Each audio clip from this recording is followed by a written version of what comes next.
여러분 안녕하십니까. 정격 시사 고성국입니다. 김건희 여사 문자 논란을 둘러싸고 국민의힘 전당대회 후보들 간 공방이 뜨겁습니다. 그런가 하면 이재명 전 더불어민주당 대표는 오늘 연임 대표 출마를 선언할 것으로 보입니다. 더불어민주당 윤종근 원내대변인 그리고 신지호 전 새누리당 의원 차례로 만나서 정치권 주요 현안 짚어보겠습니다. 화요일의 고정 코너 법학다식 건강 100세도 준비되어 있습니다. 7월 9일 화요일 정격 시사 출발합니다.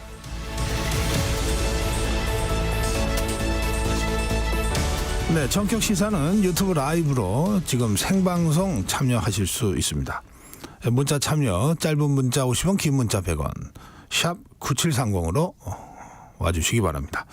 콩 어플 무료입니다. KBS 1라디오 정치경제 사회문화 각종 명품 콘텐츠가 여러분을 지금 기다리고 있습니다. 구독, 좋아요 그리고 댓글로 여러분 함께 해주십시오.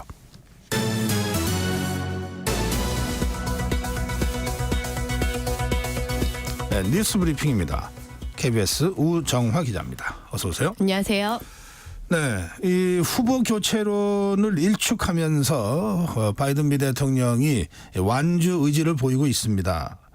의회에 서한도 보냈다고요? 예, 이 간밤에 의회에 서한을 보낸 걸로 지금 확인이 됐습니다. 이 독립기념일 휴회 기간이 끝나자마자 연방의회에 서한을 보낸 걸로 확인이 됐는데요.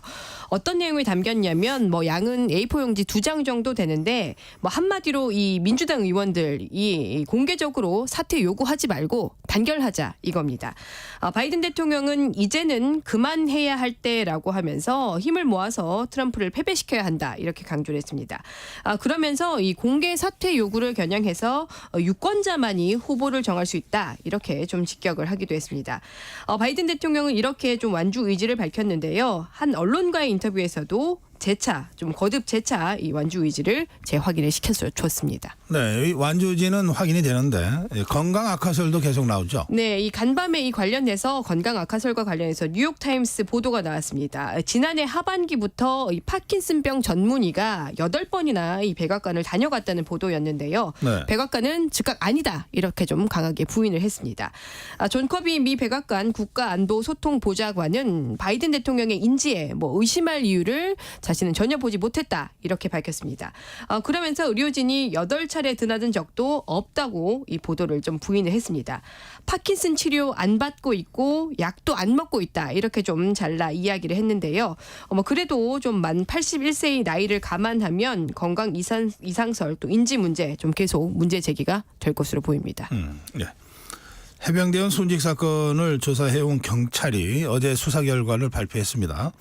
임성근 전 해병대 1사단장에게 과실치사 혐의를 적용할 수 없다는 거죠. 네, 적용할 수 없다라고 발표를 했습니다. 이 부분이 사실 핵심 문제였죠. 1년 가까운 수사 끝에 경찰이 혐의 없음으로 이 결론을 내렸습니다.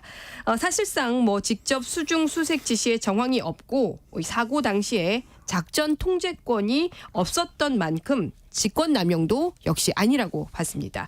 앞서 법조계 등 이 민간 전문가들이 참여했던 수사심의위원회에서도 임성근 전 사단장뿐만 아니라 하위 간부 2명은 이 사망과 관련해서 이 법적인 책임을 물을 수 없다 이렇게 앞서서 판단이 나왔었습니다. 대신 이번에 경찰은 사고의 직접적인 원인으로 현장 선임 대대장인 포병 11대대장의 지시를 지목을 하기도 했습니다.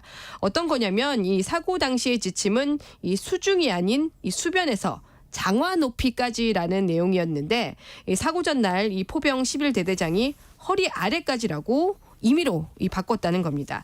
그래서 경찰은 11대대장을 포함한 6명을 업무상 과실치사 혐의로 송치를 결국 했습니다. 네, 경찰 발표는 이렇게 나왔는데 전혀 다른 반응들이 정치권에서 나오죠? 네, 이 반응이 좀 전혀 다르게 나왔습니다. 말씀하신 대로 먼저 이 대통령실과 국방부 등 이른바 윗선의 외압을 주장을 해왔던 박정훈 전 수사단장 측은 납득할 수 없다 이렇게 반발을 했습니다. 반면에 이번 이 외압 의혹의 핵심으로 지목이 됐던 이종섭 전 국방부 장관 측은 충실한 수사다 이렇게 정반대의 평가를 했습니다. 지금 이른바 이 외압 의혹을 공수처가 지금 수사를 하고 있죠. 공수처는 임 전 사단장의 혐의 여부와 무관하게 이 윗선의 불법 개입 여부를 조사하는 것인 만큼 공수처는 이번 경찰 결론과 무관하게 수사를 계속 진행하겠다는 게 공수처의 공식 입장입니다. 네. 이 해병대원 순직 사건 관련된 얘기는요. 예, 잠시 후 이어지는 전격 인터뷰에서 좀 더 다뤄보겠습니다. 예, 다음 소식으로 가겠습니다. 예, 윤석열 대통령 지금 나토 정상회의 참석차 출국했는데요. 예, 이 어젯밤에 출국을 했습니다. 이 참석을 하게 되면 3년 연속 참석인데요. 지금 이 3년 연속이 좀 의미가 있는 게 지금 북러의 이 군사 협력이 되게 위협이 되는 상황에서 주변국과의 공조가 지금 좀 무엇보다 중요한 상황이기 때문입니다. 출국에 앞서서 외신과의 인터뷰도 했었는데 이 자리에서 이 인터뷰에서 윤석열 대통령은 이 문제에 관해서 좀 강한 어조로 견해를 밝혔습니다. 북러 군사 협력은 위협이자 이 도전이다라고 하면서 이 러시아를 향해서 대한민국과 북한 중에서 누가 더 중요하고 필요한지 이 판단을 하라 이렇게 좀 직접 묻기도 했습니다. 네, 러시아 입장이 나왔습니까? 네, 이 간밤에 러시아의 입장이 나왔습니다. 이 러시아 크렘린궁이 윤석열 대통령의 발언에 동의하지 않는다, 뭐 이렇게 밝혔습니다. 스푸트니크 통신에 따르면 이 크렘린궁 대변인은 우리는 이런 접근 방식에 반대를 한다라고 하면서 뭐 우리는 이 북한과 남한 모두 영내의 모든 국가와 이 좋은 관계를 구축하는 걸 지지한다, 뭐 이렇게 일단 강조를 했습니다. 그런데 그러면서도 러시아의 적대적인 정책을 추구하는 나라들과는 우호 관계를 발전시키기 어렵다 이렇게 좀 단서를 붙이기는 했는데요. 뭐 좀 불편한 심경을 좀 그대로 드러내긴 했습니다. 네. 예. 예, 이번 나토 정상회의에 어떤 일정들이 있습니까? 네, 좀 특히나 좀 관심을 모으는 게 아무래도 이 정상회의 기간, 이 한미일 3국 정상회의나 뭐 아니면 이 양자회담, 이 한미일 중에서 양자회담 개최 여부일 텐데요. 지금 대통령실은 일단은 계속 좀 협의 중이다. 확정된 일정은 없고 협의 중이라고 밝혔습니다. 아직까지 뭐 확정된 일정은 없지만 지금 뭐 앞서 말씀드렸던 북러 관계 등을 감안하면은 뭐 가능성이 좀 있기 때문에 계속 좀 지켜봐야 할 것 같습니다. 네. 윤석열 대통령은 또 이 나토 정상회의 기간에 일본, 호주, 뉴질랜드와 함께 인도 태평양 파트너 4개국 이 나라들 정상들과도 별도로 회동을 해서 안보 협력 방안을 논의를 할 계획입니다. 또 윤 대통령은 나토 회의에 앞서서 미국 하와이에 있는 인도 태평양 사령부도 방문을 하는데요. 이 전략 자산이 되고 있는 이 사령부에서 이 윤석열 대통령은 북러를 겨냥해서 이 자리에서 좀 한미 동맹의 중요성을 강조를 할 것으로 보입니다. 네. 예, 민주당 이재명 전 대표 위증교사 혐의 사건 그러니까 선고가 이르면 10월 말쯤 나올 것으로 보인다고요? 예, 10월 말쯤이 지금 예상이 되고 있습니다. 이 서울중앙지법 1심 이 형사합의 33부가 오는 9월 30일에 결심 공판을 진행하겠다고 밝혔습니다. 뭐 이렇게 되면 보통 결심 공판 이후에 뭐 약 한 달 정도 후면 결과가 나오니까 물론 뭐 좀 더 늦어질 수도 있습니다만 뭐 빠르면 좀 10월 말이면 1심 결과가 나올 것으로 보입니다. 네. 이재명 전 대표는 지난 2018년 열린 선거법 위반 혐의 재판에서 이 증인으로 출석했던 고 김병량 전 성남시장의 수행비서 김진성 씨에게 위증을 교사했다는 혐의로 이 재판에 넘겨졌고 지금 1심 선고를 앞두고 있는 상황입니다. 네. 예, 김건희 여사 측 이제 가방 전달 과정을 이제 몰래 카메라로 촬영했던 최재형 목사. 그 목사와 주고받은 메시지 전문을 검찰에 이제 김건희 여사 측이 제출을 했어요. 그런데 최재형 목사가 이미 제출한 메시지하고 비교를 해보니까 이 최재형 목사가 제출할 때 일부 내용이 누락됐다. 이게 확인이 됐다는 거군요. 네, 이 일부 누락됐던 내용이 좀 발견됐습니다. 이 누락된 내용이 좀 어떤 거 있는지 보면 최재형 목사가 김건희 여사에게 보낸 이 메시지를 좀 보겠습니다. 누락됐던 내용입니다. 서울의 소리라고 하는 그 매체의 기자와 이 김건희 여사가 나눴던 녹취록, 이 공개됐던 그 앞서서 공개됐던 녹취록 있죠. 그 이야기가 이 누락됐던 메시지 속에 나옵니다. 네. 이번에 누락된 메시지에서 보면 이 최재형 목사가 이 그 서울의 소리 기자죠. 이 이명수 기자와 녹취록 공개 사건 이후에도 소통은 하느냐 이렇게 김건희 여사에게 메시지를 했습니다. 그러자 김건희 여사가 아니다라고 대답을 하자 이 최재형 목사는 어떻게 뭐 그런 걸 공개할 수 있냐면서 기자를 비판을 했습니다. 네. 자신은 그 기자와 다르다 이렇게 최재형 목사가 강조를 하면서 뭐 서울의 소리는 민주당 이중대다 이렇게까지 메시지를 보냈습니다. 뭐 이외에도 이재명 전 대표와 또 조국 전 대표 이 김정숙 여사를 비방을 하면서 이 최재형 목사가 이 비방을 했고 그러면서 이 김건희 여사의 반응을 살피고 또 좀 환심을 사려고 하는 듯한 문자 내용도 누락이 된 걸로 이번에 확인이 됐습니다. 뭐 이번에 공개된 대화 내용은 김 여사 측이 지난달 26일에 검찰에 제출했었는데 계속 지금 말씀을 드리고 있는 대로 이런 내용들은 앞서서 최재형 목사가 냈던 전문 메시지와는 다르게 누락이 됐던 내용들이었습니다. 네. 왜 그런 내용을 누락했는지 최재형 목사 측 입장이 나온 게 있습니까? 네, 뭐 최 목사 측은 뭐 사적인 내용이어서 제출하지 않았다. 뭐 지금 이렇게 주장을 하고 있습니다. 청탁금지법 관련 수사와 이 상관이 없는 지극히 사적인 대화였기 때문에 뭐 공개 필요성이 없다 이렇게 지금 이야기를 하고 있습니다. 뭐 일단 이 전문은 이 검찰에서 이 최재형 목사 측 주장의 일관성 또 신빙성을 검토하는데 이 활용이 될 것으로 보입니다. 최재형 목사는 앞서서 이 자신 말고도 이 김건희 여사에게 선물을 건네려고 기다리던 사람이 더 있었다 이렇게 주장을 했었는데요. 검찰은 최근 그 대기하던 인물이라고 하는 사람이 대통령실 조모 행정관이라는 진술 또 물증을 확보를 한 걸로 전해지고 있습니다. 네. 자, 이제 관심은 이제 김건희 여사를 검찰이 직접 소환할지 여부인데요. 검찰의 입장 나온 거 있습니까? 네, 일단 이 참고인 조사를 마친 검찰은 김 여사를 조사를 할 건지 말 건지 또 한다면 뭐 언제 어떤 방식으로 할 건지를 지금 좀 검토를 하고 있습니다. 뭐 이 과정에서 지금 일부 언론에서 김 여사 측이 검찰과 이 소환을 조율하고 있다 이런 보도가 나왔는데요. 이에 대해서 김 여사 측은 청탁금지법상 이 처벌 규정이 없는데 소환 조사는 부적절하다는 입장을 밝혔을 뿐이라면서 검찰과 뭐 별다른 다른 협의는 없었다 이렇게 지금 밝히고 있습니다. 지금 소환이 이루어질지 말지도 지금은 좀 불투명한 상황이어서 앞으로의 결론을 좀 지켜봐야겠습니다. 네, 오늘 여기까지 듣겠습니다. 뉴스브리핑 KBS 우정화 기자였습니다. 전격 시사 듣고 계신 지금 시각 7시 32분입니다. 전격 시사 날씨 정보입니다. 현재 호우특보가 발효 중인 전북과 경북 남부, 경남 내륙을 중심으로 돌풍과 천둥, 번개를 동반한 시간당 20에서 40mm의 장대비가 쏟아지는 곳이 있습니다. 충남 남부와 전북, 경상도는 오늘 오전까지 비가 매우 강하게 쏟아지겠고요. 그 밖의 지역에도 오전에 비가 시작되겠습니다. 오전까지는 남부지방을 중심으로 밤부터 내일 오전 사이에는 전국 대부분 지역에 매우 강하고 많은 비가 내리겠습니다. 충청과 전북, 영남 지역은 오전 사이에, 수도권은 오늘 밤 사이에 시간당 10에서 최대 50mm의 폭우가 쏟아지는 곳이 있겠습니다. 이 비는 내일 밤에 차차 그치겠는데요.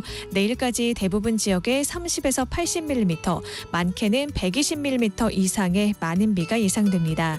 오늘 낮 기온은 높진 않겠지만 습도가 높아서 후텁지근하겠는데요. 낮 기온 서울 26도, 춘천과 대전 27도, 전주, 대구 29도가 예상됩니다. 지금 서울의 기온은 23.1도입니다. 지금까지 날씨 정보의 조하늘이었고요. 이 시각 교통 상황을 KBS 교통정보센터의 정현정 씨가 전해드립니다. 네, 출근길 상황인데요. 먼저 경부고속도로입니다. 서울 방향으로 수원부터 정체고요. 달래내고개에서 반포까지 밀리고 있습니다. 반대 부산 방향은 잠원에서 서초까지 천천히 가고요. 싱글분기점에서 수원까지 밀립니다. 남사진이에서 남사까지도 천천히 가고요. 남청주 부근에서는 중형 화물차가 서 있습니다. 주의가 필요하겠습니다. 영동고속도로 강릉 방향은 용인에서 양지터널까지 밀리고 있습니다. 중부 내륙고속도로는 양평 쪽인데요. 고령 3터널 부근 2차로입니다. 화물차 사고 처리하고 있고요. 뒤쪽으로 5km 가까이 밀리고 있습니다. KBS 교통정보센터였습니다.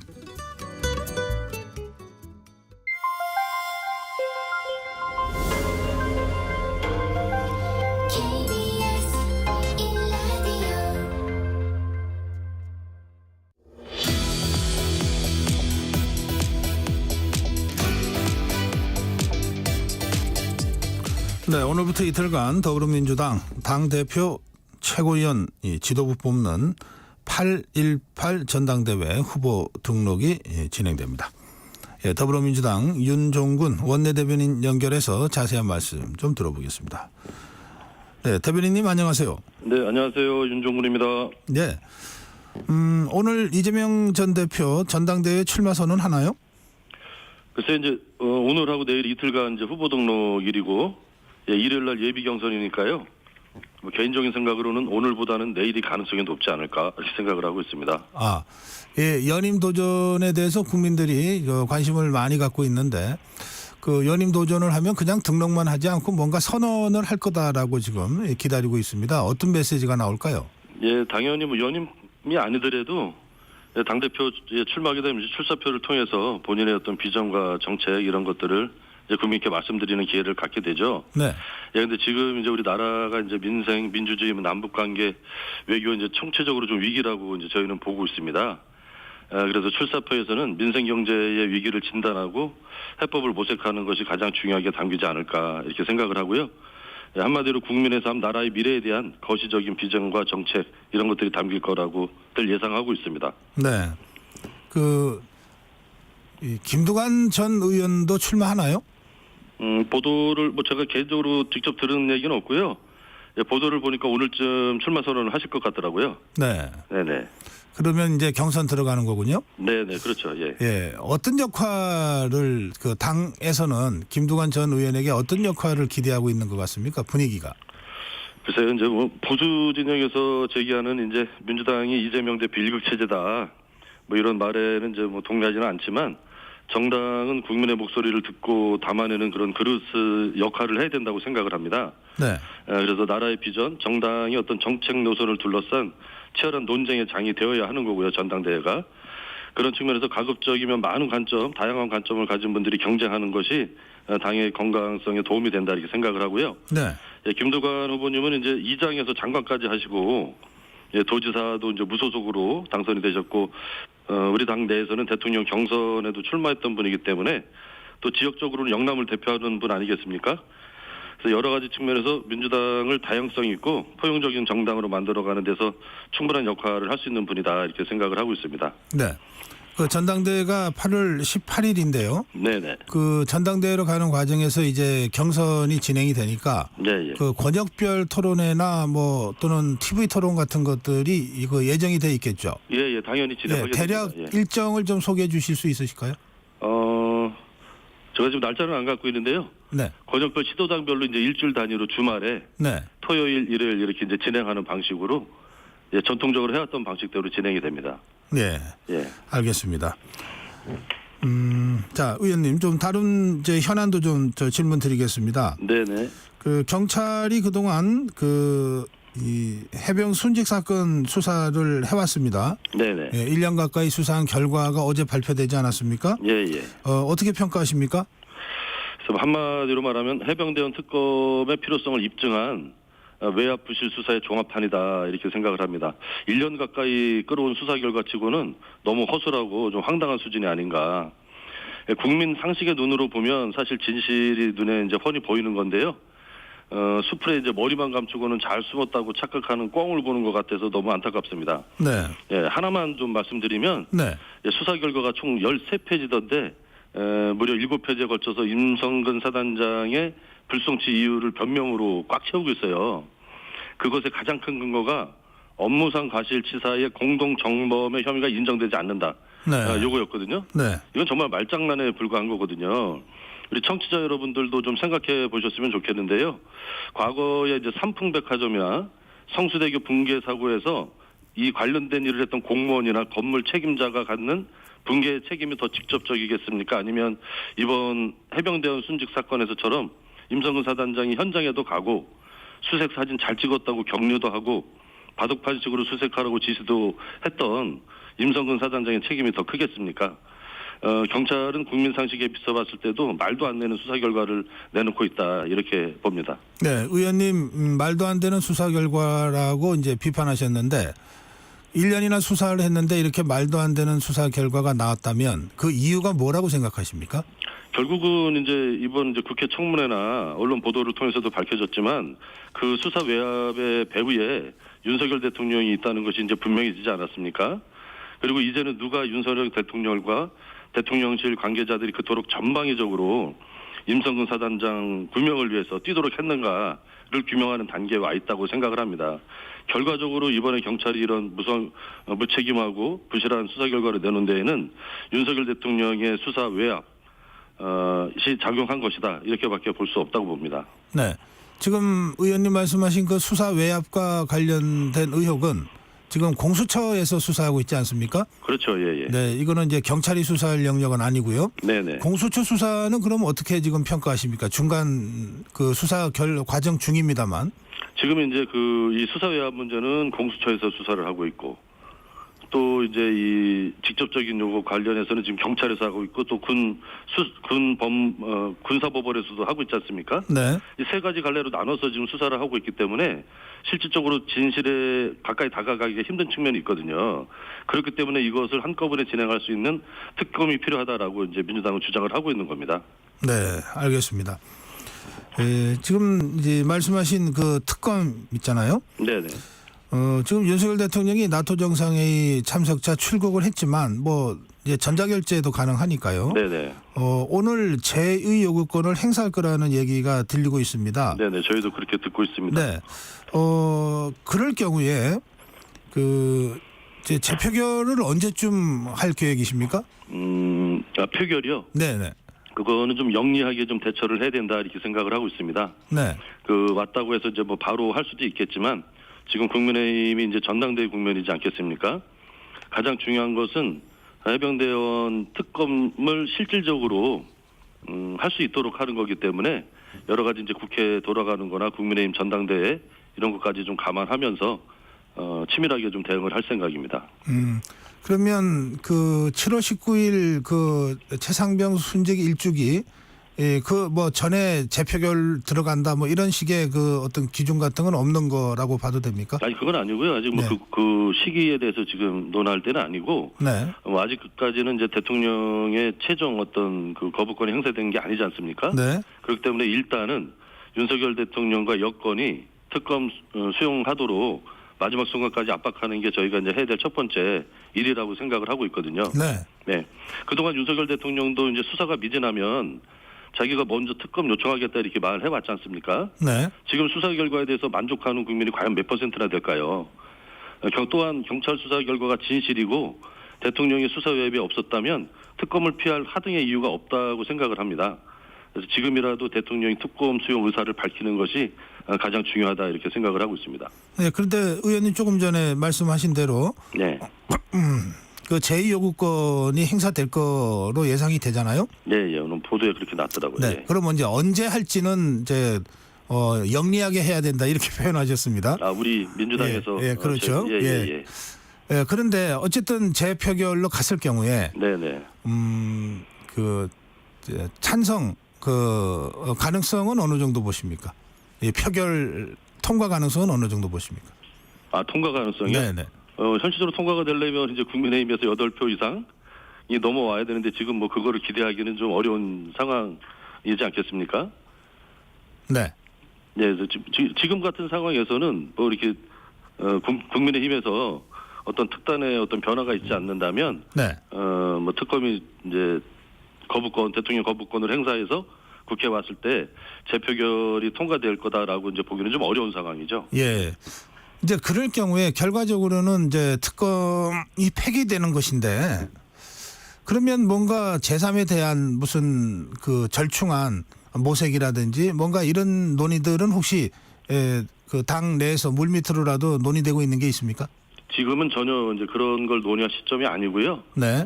저는 이제 국회의원 이제 워크숍 때부터 당선자들 워크숍 때부터 얘기를 해왔지만 대통령이 거부권을 행사하고 국회에서 재의결이 안 된다고 한다면 저희는 이제 또 다른 이제 새로운 법안을 만들어야 되지 않겠습니까? 특검법을 네. 새로운 사항까지 추가해서 다시 특검법을 만들 겁니다. 그리고 다시 국회에서 표결을 거쳐서 끝까지 이 문제를 해결하기 위해서 밀고 나갈 생각입니다. 예, 알겠습니다. 지금 국민의힘이 이제 전당대회가 본격적으로 시작이 됐습니다. 네. 그런데 김건희 여사 문자 무시 논란이 지금 굉장히 파문이 확산되고 있거든요. 네네. 그 의원님 또 더불어민주당에서는 국민의힘의 이런 전대 양상을 어떻게 보고 계신지요? 참 같은 정당이지만 너무 참 어이가 없고 좀 점입가경이다 이렇게 봅니다. 권한이 없는 사람이 국정에 개입하는 것이 이제 국정농단 이런 거 아니겠습니까? 근데 이번 사건을 보면 당연히 이제 국정농단이고 집권 여당 전당대회 당무에 개입하고 있다. 대통령실과 김건희 여사가. 안타까운 것은 특히나 집권 여당의 전당대회라고 한다면 국민의 삶, 민생, 또 나라의 미래를 어떻게 끌어갈 거냐 이런 걸 둘러싸고 치열한 논쟁이 펼쳐져야 함에도 불구하고 정말 때 아닌 유치하고 천박한 이런 1심 논란으로 너무나 유치하게 진행되는 것 같아서 뭐 다른 정당 내부의 일에 대해서 저희가 가급적이면 뭐 이런저런 얘기를 하지 않지만 네. 너무 좀 어이가 없고 좀 안타깝습니다. 예. 예, 그런데 지금 의원님 말씀하시기를 이게 이제 국민의힘 전당대회에 이제 개입하는 거라고 지금 말씀하셨는데 네네. 이제 이거는 한동훈 후보 측에서 그렇게 주장합니다. 아직 뭐 이 배후에 누가 있는지 이거는 아직 팩트로 확인된 바가 없기 때문에 예, 네. 그렇습니다만 그렇게 이 규정하고 단정 짓는 어떤 근거 같은 게 혹시 있을까요? 글쎄 그게 배우가 없다 이렇게 말씀하셨는데 좀 저는 아니 아직 확인이 안 됐다고 제가 말씀드렸고요. 아니 근데 예. 상식적으로 봤을 때 네. 이런 양자 간에 무슨 이제 집단 다수가 주고받은 것이 아니고 네. 양자 간에 주고받은 카톡의 내용, 텔레그램의 내용이 공개됐다고 하면 두 분 중에 한 분 아니겠습니까? 네. 그리고 지금 이것이 공개돼서 이득을 보고 있는 세력들이 있는 거 아니에요. 전당대회를 앞두고. 너무나 상식적으로도 이것은 김건희 여사 측에서 이렇게 오픈이 됐다 이렇게 볼 수밖에 없는 상황 아니겠습니까? 네. 예. 예, 그래서 그렇게 추정된다 이런 취지의 말씀이시죠? 네네. 예, 알겠습니다. 예. 지금 김건희 여사의 파우치 수수 사건 관련해서 지금 검찰이 계속 수사하고 있잖아요. 네네. 김건희 여사를 그런데 포토라인에 세워야 한다. 이 더불어민주당이 검찰을 향해서 이렇게 주장했는데요. 예. 우리 의원께서도 어제 국회 브리핑을 이렇게 하셨죠? 네네. 예, 어떤 이유입니까? 아니 그것 또한 뭐 너무 당연한 얘기죠. 저희 입장에서는 지금 검찰이 김건희 여사에 대해서 우리 이재명 전 대표 또 박정훈 단장, 최재형 목사를 수사한 것만큼은 해야 된다라고 주장을 하는 겁니다. 이번에 한동훈 후보와 주고받은 SNS 문자에서도 나왔지만 김건희 여사 스스로 명품백을 받은 것은 사실도 거의 인정을 하고 있잖아요. 그럼에도 불구하고 전혀 수사를 하고 있지 않고 지금 이제 서면 조사나 뭐 이런 걸로 한다 이런 얘기도 흘러나오고 있지 않습니까? 이게 국민 상식에 맞지 않는다는 얘기고 그동안 우리 이재명 대표에 대한 수색은 저희가 파악된 것만 압수수색이 388회입니다. 그리고 투입된 검사 숫자만 해도 거의 뭐 50명, 70명 이렇게 얘기가 나오고 있는 상황입니다. 그러나 김건희 여사에 대해서는 지금까지 압수수색이 있었는지 투입된 검사 숫자가 몇 명인지 아주 극소수라는 얘기만 있을 뿐인 거죠. 그리고 이 명품백에 대해서 한 당사자인 최재형 목사에 대해서도 이미 여러 차례 대여섯 차례 경찰 수사를 받은 거로 지금 보도가 나오고 있거든요. 그런데 정작 그것을 받은 당사자 그것 때문에 본인이 사과를 해야 되겠다라는 메시지까지 한동훈 전 비대위원장과 주고받았던 김건희 여사에 대해서는 전혀 지금 수사가 되고 있지 않아요. 그렇다면 포토라인에 세우는 것은 너무나 당연한 요구 아니겠습니까? 네. 적어도 형평성에 맞게 수사를 해야 되잖아요. 네, 그런 측면에서 이재명 대표나 박정훈 단장, 최재형 목사에 대한 수사와 너무 형평성에 어긋난다라고 하는 것이 저희의 인식입니다. 네. 이 포토라인에 세운다는 거는 이제 강제 수사를 한다는 뜻이잖아요. 네, 당연히 그렇게 해야죠. 이 수사 주체는 검찰인데 네네. 검찰이 어떻게 판단할지는 다들 지켜보고 있는 상황입니다만 네. 예, 이 검찰이 의원님 말씀대로 또 더불어민주당 주장대로 강제 수사를 통해서 김건희 여사를 포토라인에 세우게 할 무슨 다른 방법이 있습니까? 더불어민주당에서? 아니 제가 앞에서도 말씀드렸지만 네. 검찰이 적어도 공정하고 형평성 있게 수사를 한다라는 것을 입증하기 위해서라도 네. 최소한 그렇게 공개적인 소환과 수사를 해야 되는 게 너무나 당연한 국민적인 요구 아니겠습니까? 왜 이재명 대표에 대해서는 이런 식으로 수사를 하고 박정훈 단장에 대해서 최재형 목사에 대해서 이렇게 수사를 하면서 김건희 여사에 대해서는 왜 이런 정말 기울어진 법의 잣대를 들이미는가. 네. 이것이 국민들이 납득할 수 있어야 되잖아요. 그런 차원에서 지금 검찰의 수사는 이미 늦어도 한참 늦었지만 그것을 뭐 서면 조사를 한다 혹은 공개 수사를 한다 이런 논란 자체가 법의 그 검찰의 어떤 정당한 수사에 어긋난다라고 보고 있는 거죠. 알겠습니다. 네. 예, 지금 말씀 중에 그 이재명 전 대표 네. 얘기가 잠깐 나왔는데 네네. 지금 검찰이 이재명 전 대표 부부에게 네. 법인카드 유용 의혹과 관련해서 소환을 통보했지 않습니까? 예. 소환에 응할까요? 글쎄요, 뭐 응할 수밖에 없지 않겠습니까? 이것도 검찰이 대응이 참 저희는 너무 유치하고 뻔하다 이렇게 생각을 하는데 네. 지금까지 질질 끌어오다가 지금 민주당에서 검사들 탄핵을 하니까 이렇게 지금 하는 거 아닙니까? 갑작스럽게. 그래서 오늘 아침에 보니까 심지어 뭐 조선일보조차 사설에서 뒤늦게 이렇게 부부에게 소환을 통보한 것에 대해서 비판했던데 네. 검찰이 지금 이성을 잃어가고 있다 이렇게밖에 보여지지 않습니다. 검사 탄핵에 대한 보복 수사다 이렇게 지금 보시는 거군요. 그렇죠. 지금까지 뭐 부부를 이 건으로 소환한다 이런 보도가 단 한 건이라도 있었나요? 최근에 몇 달 동안 전혀 그런 것들이 전혀 없었는데 검찰 매일 취재하는 사람들한테서도 검사 탄핵 이후에 갑작스럽게 이렇게 진행이 됐지 않습니까? 그럼 누가 봐도 상식적으로 왜 검찰에서 이렇게 했겠는가? 그거 저 이유는 뻔한 거 아니겠습니까? 예. 그 원인이라고 말씀하신 그 검사 탄핵 있잖아요. 네네. 이 부분에 대해서는 의원님 어떤 생각이십니까? 어떤 생각이냐는 게 뭘 물어보시는 건지. 이 검사 탄핵에 대해서 예. 그 검찰에서 강력한 반발이 있고 네네. 또 그런가 하면은 그 더불어민주당 내에서도 뭐 일부 이견이 좀 나오기도 하고 그래서요. 검사 탄핵에 대해서 네.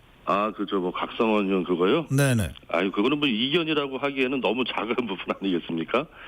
저희가 보기에는 근본적으로 검찰이 무소불위의 수사권과 기소권을 가지고 무소불위의 이제 권력을 행사해 왔는데 그것에 대한 국회의 어떤 선출 권력으로서의 국회가 당연히 가져야 될 민주적 통제의 당연한 일환이다. 이렇게 생각을 하고 있습니다. 검찰이 아직까지 이러한 어떤 변화된 상황에 적응이 안 돼서 지금 극도로 이원석 검찰총장이나 이런 분들이 막 항의랄까? 뭐 상황을 수용하지 못하고 계시는 것 같은데 네. 이제는 검찰도 그러한 흐름에 순응해야 된다 이렇게 보고 검찰이 제발 좀 공정하게 대했으면 좋겠어요. 이원석 검찰총장만 봐도 지난번에 검찰총장을 패스하고 인사가 이루어졌지 않습니까?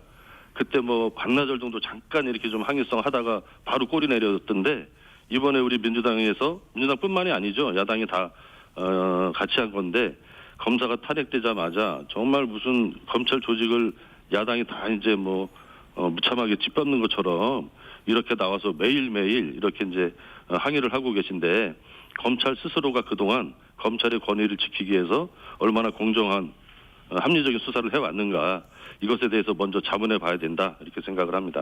네. 검사 탄핵은 검찰이 제대로 공정하게 수사하지 않은 데 따른 자업자득의 결과다. 네. 반성해야 된다. 이런 취지 말씀이시군요. 네. 예. 알겠습니다.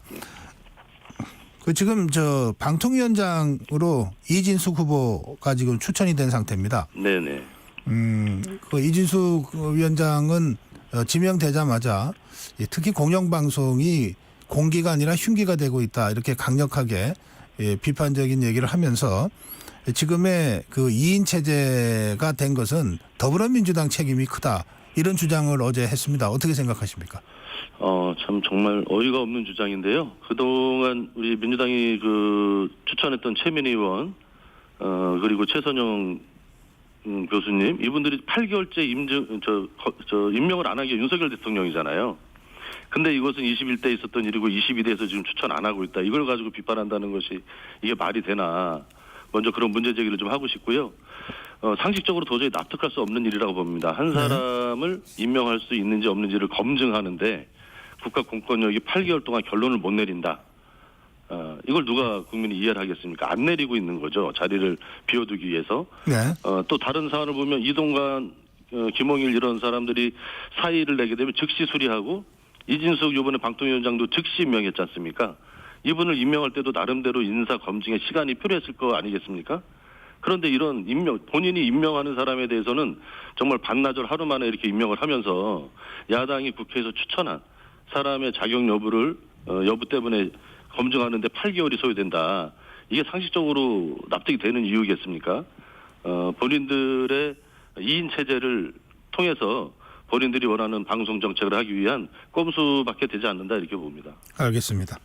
예, 우리 윤종근 의원이시죠? 네네. 지금 더불어민주당의 원내대변인을 맡고 계시고 상임위로는 국토위에서 활동하시는 걸로 저희가 알고 있습니다. 네네. 국토위하고 운영위원회 두 군데 하고 있습니다. 예. 예. 예, 의정활동 가고 또 좀 중점을 갖고 할 입법 사안에 대해서 짧게 마무리 인사 말씀 겸해서 해주실까요? 예, 저희 이제 국가적인 차원에서도 뭐 여러 가지 필요한 일들을 국회에서 해나가겠지만 저는 안성을 지역구로 두고 있는데요.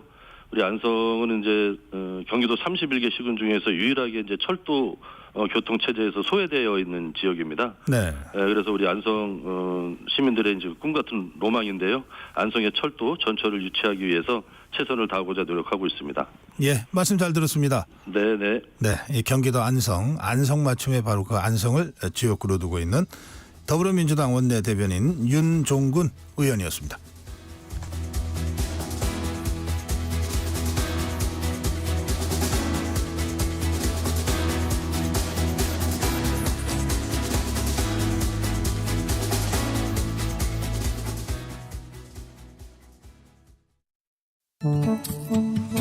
KBS 라디오 기후위기 대응 캠페인 지구를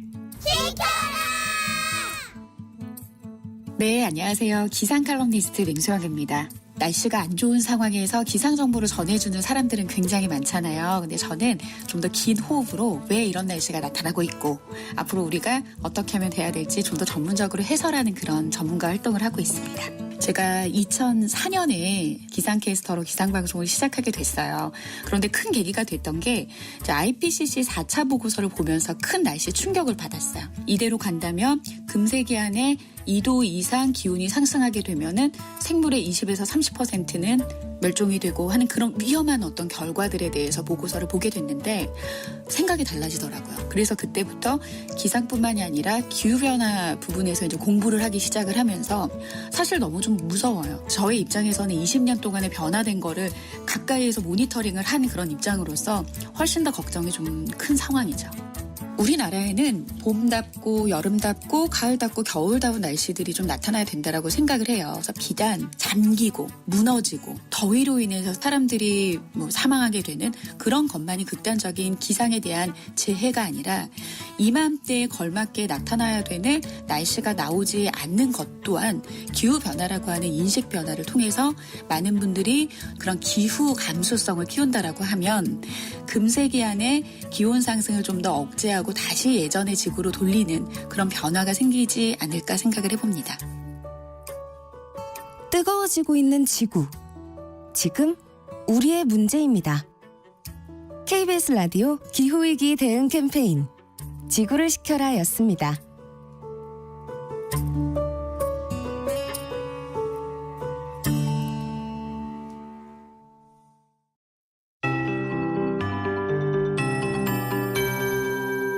KBS 58분 날씨.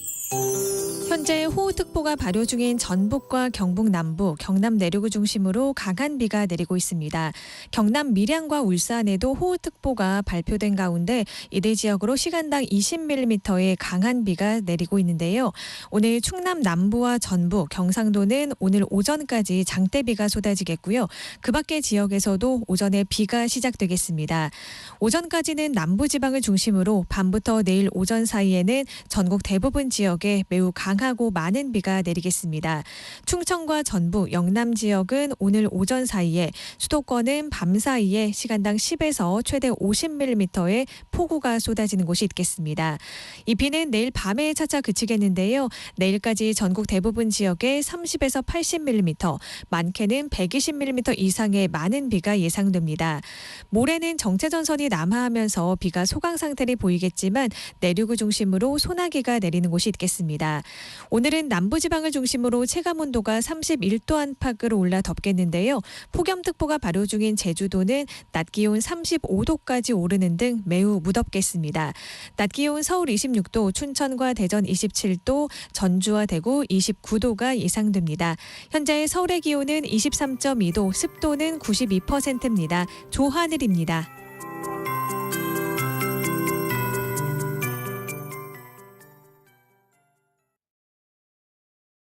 정성을 다하는 국민의 방송 KBS가 8시를 알려드립니다. AM 711kHz, FM 97.3MHz, KBS 1라디오입니다. HLKA.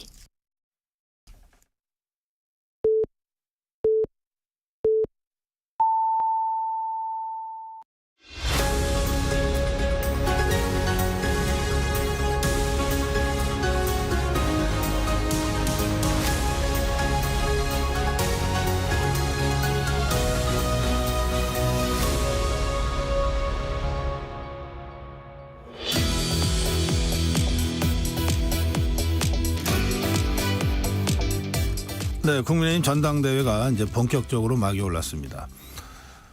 권역별 후보 합동연설회와 TV 토론 이 양축으로 지금 전당대회가 전개되고 있는데 어제 그 첫 번째 권역별 합동토론회 광주 호남 지역 권역의 합동토론회가 광주에서 있었습니다. 광주 김대중 컨벤션 센터에서 열렸습니다. 그리고 첫 번째 TV 토론은 오늘 열립니다. 이렇게 이제 국민의힘이 본격적으로 전당대회로 접어들고 있습니다. 국민의힘 전당대회 상황 신지호 전 새누리당 의원과 말씀 나눠보겠습니다. 어서 오십시오. 네, 안녕하세요. 네, 어제 호남권 첫 합동연설회 분위기 어땠습니까?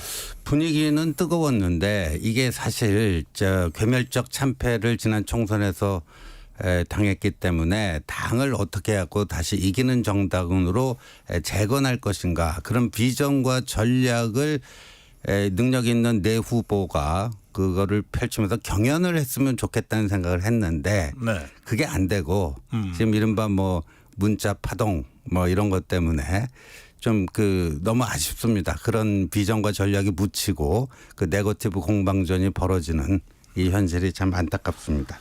네, 지금 신지호 전 의원은 그 한동훈 후보 캠프에서 네. 지금 총괄 상황실장 맡고 계십니다.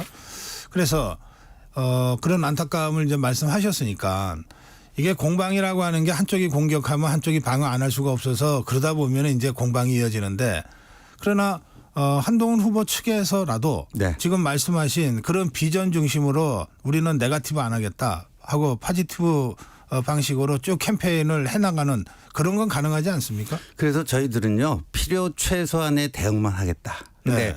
전혀 무대응을 할 수는 없잖아요. 왜냐하면 상대편에서 의혹을 제기를 하는데 너 이제 무대응을 해버리면 사실상 인정하는 꼴이라서 그런데 제가 그런 생각이 들어요. 요새 그 야권 인사들이 민주당 조국당 인사들이요 문나땡이라는 소리를 하더라고요. 왜냐하면은 문자 소동을 일으켜줘서 땡큐다. 뭐 이런 건데 사실 8월 23일 저희 당 전당대회 뭐 흥행의 그야말로 대박 상품이 됐습니다. 반면에 이제 8월 18일로 예정되어 있는 민주당 전당대회는 뭐 이재명 사실상 추대 뭐 해갖고 이게 너무나 이제 대조가 된다. 대비가 된다. 그래서 오랜만에 국민의힘이 민주당과 비교해 봤을 때 좀 괜찮게 올라가는 상승 기류가 될 수 있지 않겠느냐 했는데 네. 이게 거의 자해 막장극 비슷하게 문자 소동으로 이렇게 흘러가니까 네. 야당 쪽 사람들이 그래서 문나 땡 뭐 이렇게 외치는 것 같습니다. 그런데 뭐 조금 좀 불안하고 불편한 점이 있음에도 불구하고 이렇게 시끄러운 게 좋습니까? 아니면 정말 저 더불어민주당 지금 추대 대회처럼 간다고 말씀하셨는데 저렇게 조용하게 가는 게 좋습니까? 정치판에서 볼 때는. 그러니까 이 정도에서 좀 이제 자제를 하고요. 이 정도면 괜찮다. 뭐 근데 이미 이제 엎질러졌잖아요. 여러 가지 아쉬움이 남습니다만 예. 오늘부터는 좀 이 정도에서 좀 절제하고 자제하고 다시 그렇게 좀 돌아갔으면 좋겠습니다. 그래서 당 원로분들도 네. 그다음에 당원들이 굉장히 지금 걱정을 합니다. 저도 하루에 뭐 엄청난 그 문자와 이런 것들을 봤는데 지금 당신네들 뭐 하는 거냐. 이렇게 싸움박질하고 있을 때냐. 당원들 가슴 후벼파지 말라. 이런 얘기들을 많이 듣습니다. 네. 네, 그런데 오늘 우리 신재호 전 의원과 대담하는 내용도 이 문자 관련 내용이 많거든요. 예. 필요 최소한의 얘기만 하겠습니다. 그러세요. 예. 적절하게 알아서 예, 답변을 알아서 수위 조절해 주시면 좋겠습니다. 자, 그래도 제가 질문은 드릴게요. 이게 누가 왜 이 시점에 문자 공개했냐. 예, 다들 이 부분이 제일 관심이에요. 이게 6개월 전 일 아닙니까? 근데 왜 이 전당대 요 시점에 이게 그랬는가? 그러니까 저희 한동훈 후보 측 입장에서는 이른바 대세론을 형성해서 1위로 나가고 있는 한동훈 후보를 흠집을 내고 단순히 흠집 내는 게 아니라 어떻게든지 이걸 가지고 꼬꾸라뜨리려고 하는 그런 의도가 아니면 전혀 설명이 안 된다. 이렇게 봅니다. 의도가 있다면 누군가 사람이나 세력이 있다는 뜻인데. 그래서 저희는요. 대통령실은 며칠 전에 이제 절대 개입하지 않는다. 불개입 원칙을 천명하지 않았습니까? 그러니까 저희들은 뭐 대통령실에서 이렇게 노골적으로 개입한다고는 생각 안 합니다. 그래요? 예, 그런데 저희들 이미 뭐 보도를 통해서도 몇 명 이른바 친윤 핵심들 이렇게 김 여사님의 문자를 동료 의원들에게 보여주면서 한동훈은 참 문제가 많지 않느냐 이런 식의 작업을 했다는 게 이미 실명까지 이제 까지고 있는 상황 아닙니까? 그러니까 그분들이 좀 자제를 했으면 좋겠어요. 그분들이. 예. 그러면 우리 신재호 의원 말씀을 다시 한번 제가 정리하면 이 문자가 6개월이 지나서 다시 이렇게 언론에 공개가 된 데에는 윤석열 대통령이나 김건희 여사나 또는 대통령실이 개입했다고는 생각하지 않는다. 생각하지 않습니다. 예, 그러나 일부 친윤 의원들의 낙성 공작인데 이게 결국 말이죠. 토요일 날 박지원 민주당 의원이 SNS에 글을 썼고 그 다음 날 조국 대표가 글을 썼는데 김 여사가 이런 문자를 보낸 거는 사실로 드러난 거 아닙니까? 그러니까 이거는 국정 개입을 넘어서 국정농단이 될 수 있다. 그런 얘기를 하고 있습니다. 그러니까 친윤이라는 분들이 어떻게 대통령의 배우자 영부인을 그런 위기 먹잇감으로 지금 저들에게 갖다 바치는 격 아닙니까? 왜 이런 자해 막장극을 하는지 도대체 누구를 위해서 이러는 건지. 그러니까 이른바 친윤이라는 분들은 정말 대통령을 위해서 뭔가 득이 되는 플러스가 되는 일을 해야 되는데 이렇게 위험한 자해 막장극을 한다? 정치적으로도 하수 중에 하수고 이게 결국 사실상의 결과적 이적 행위가 지금 되고 있다 이렇게 봅니다. 뭔가 그들이 움직인다면 그 동기는 뭐라고 보세요? 그러니까 한동훈 떨어뜨리려고 그러니까 당내 내부 경쟁자를 떨어뜨리려고 피하 식별이 안 되는 거죠. 그런데 이분들이 진정으로 대통령을 생각하는가 저는 그렇게 생각 안 합니다. 이번에 하는 거 봤더니요. 이분들은 권력의 꿀을 빤 꿀륜들이에요. 꿀륜들. 그래서 진정으로 대통령과 영부인의 안전이랄까 이런 거보다는 당장에 눈앞에 보이는 그걸 지금 추구하다 보니까 이런 자해 막장극을 해가지고 사실상의 이적 행위를 하고 있는 게 아닌가 이렇게 봅니다. 이번 이 사태가 한동훈 후보 측에는 타격이 좀 있습니까? 아니면 오히려 역풍? 저는 당원들께서 현명하게 판단해 줄 것이라고 보고요. 아직까지 특별한 이상 징후는 발생하지 않고 있고 오히려 1위 후보, 대세론을 형성한 1위 후보가 최근에 보면 하도 이제 나머지 세 후보가 파상 공세를 펴다 보니까 오히려 동정표까지도 좀 붙고 있는 그렇게 저희들은 파악하고 있습니다. 두 가지만 더 질문 드릴게요. 하나는 이 내용인데 신재호 의원은 그 메시지를 원본을 보셨습니까? 네, 저는 보지 않았습니다. 그럼 이제 언론 보도되는 그게 지금 사과를 하겠다는 문자가 아니었다. 그렇게 지금 한동훈 후보나 그 후보 측에서 주장하거든요. 왜 그렇게 생각하십니까? 그러니까 이제 그 여사님이 저희 후보에게 당시에 보냈던 그 문자가 사과의 그 진정한 의사가 있는지 없는지 그거는 그렇게 핵심적인 게 아니라고 봅니다. 네. 그 당시에 그 여사님의 그 명품백 문제를 둘러싼 당정 간의 오고 간 공식 채널을 통해서 오고 간 대화도 있고요. 그래서 저는 이렇게 봅니다. 만약에 그 여사님이 보낸 그 문자에 당시 한동훈 비대위원장이 답을 했다. 그럼 야당의 프레임에 딱 들어가는 겁니다. 국정농단이 되는 겁니다. 그 순간. 이 사람들은 이 주요한 문제의 의사결정을 이런 방식으로 하는구나. 딱 빼박 증거가 돼버리는 겁니다. 그게. 예, 그렇지 않겠습니까? 예. 아니 그런데 한동훈 후보가 이거는 그 사과하려는 메시지가 아니었다고 이미 발언한 적이 있잖아요. 그래서 네. 우선 그렇게 생각하시냐고 제가 여쭤보는 거예요. 예, 그렇게 그 문자뿐만 아니라 그 외에 네. 그 시점에서 발생했던 다른 것들을 종합해 봤을 때 사과하겠다라기보다는 사과하기 곤란하다 쪽으로 당시에 인식을 한 건 분명합니다. 그러니까 그런 그러니까 그렇게 인식을 했다는 거죠. 네. 실제 김건희 여사가 어떤 뜻을 갖고 있었는지는 모르겠지만 네. 한동훈 당시 비대위원장은 네. 이 문자는 사과하지 못하겠다는 뜻이구나. 네. 그래서 라고 받아들였다는 거죠. 1월 21일 날 대통령이 비서실장을 통해서 비대위원장직에서 내려와라 하는 것도 그 이유 때문이라고 한동훈 후보는 그렇게 인식하고 알겠습니다. 있습니다. 자, 그다음에 이제 두 번째는 이제 네. 이겁니다. 지금 원희룡 캠프에서 이준우 대변인 이렇게 얘기합니다. 한동훈 후보가 친한 기자들한테 문자를 보여줘서 이게 언론에 널리 알려지게 됐다. 네. 그런데 이제 와서 뭐 특정 세력이 이걸 한동훈 후보를 음해하기 위해서 퍼뜨린 것처럼 이렇게 뒤집어 씌우냐 이런 식의 주장이 있어요. 네. 들었는데 저희 캠프에서 어제 공식 입장을 냈습니다. 진중권 교수한테 보여준 적도 없고 네. 어떤 기자들에게도 보여준 적이 없다. 분명히 입장을 냈습니다.